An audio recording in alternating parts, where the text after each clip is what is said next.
everyone to the last topic of the module, which is query selector, right?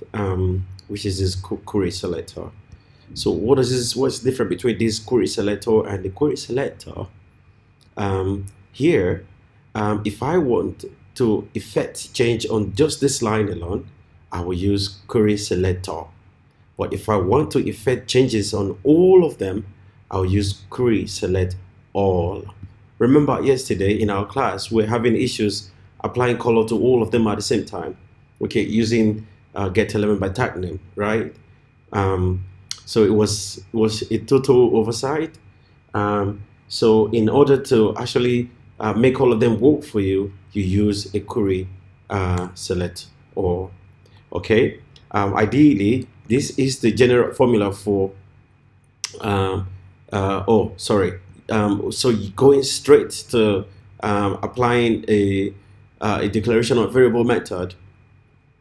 This is the formula for query selector. Of course, not this. So taking this out, you can tell that this is the general formula for query select all, right? But in this our case right now, we want to get to use a declaration of variable approach to solve this out, right? So I'm just gonna take this back to how it were. Okay, so from here right now, in order to know how many of this list we've got in our HTML list, all we need to do is to cursor log it out, all right?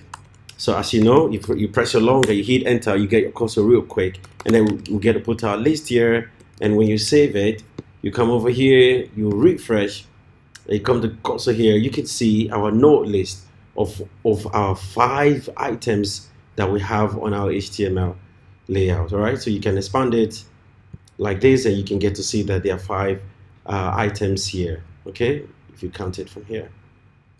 All right, now let's go into a bit more complex. Let's apply one color to all of them. All right, without a second thought. How do we do that?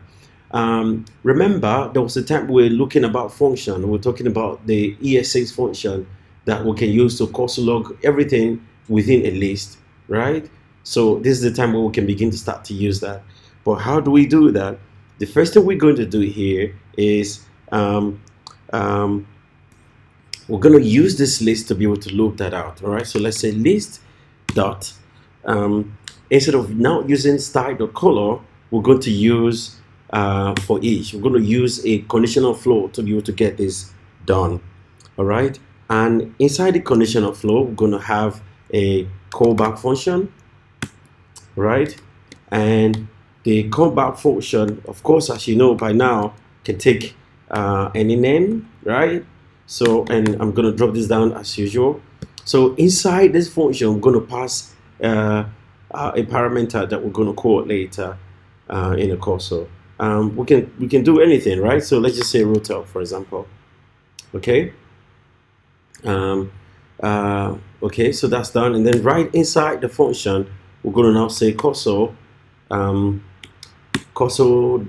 log, and so what do we call it now? This is rotel that we're going to call here to be able to have an understanding of what's happening inside the stuff. So when you save this and you come over here, you stop this and you come to the cursor, you can see that we have the same list of items that we've got there. The first one is the node list from this side, and then the second one is this rotel calling function.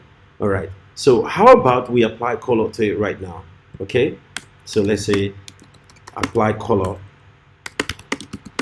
to all the items, yeah, or list.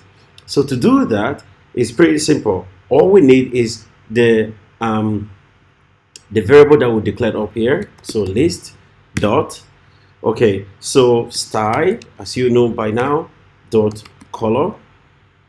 Okay, and then we'll now set it to something else. So let's say we're setting it to, say, orange, for example. Okay, let's close this and save it and come over here to see the output. All right, okay, so you come here, so something is missing. So what is missing is this. Okay, we know that the list here is the name that we use for the variable, but the list is no longer active anymore because we've used a function in place of this list. All right, so if we're going to call anything, it's going to be the name of the function, of the callback function. So let's remove the list from here and put rotel, for example. Okay, if we save this now, this should work because that's the exact name of the function. You can see this have all changed to orange. All right. What happened? What happened is when you are using a function inside a variable, all right, you don't use the name of the variable anymore, but you use the name of the callback function, which is rotel in this case. All right, because you are still within the space of this function, right? I hope this makes sense there, friends. So this is how you use the query selector. Okay, I just hope that I've been able to inspire you guys a little bit with these demonstrations and explanation. All right, all you need to do now is just keep practicing, do more research, and see how you can use this in your project. Okay, hopefully next week we're going to start new projects, and you should be able to see all these things reflecting in all your projects. Thank you all very much, and I wish you a very wonderful weekend. Bye for now.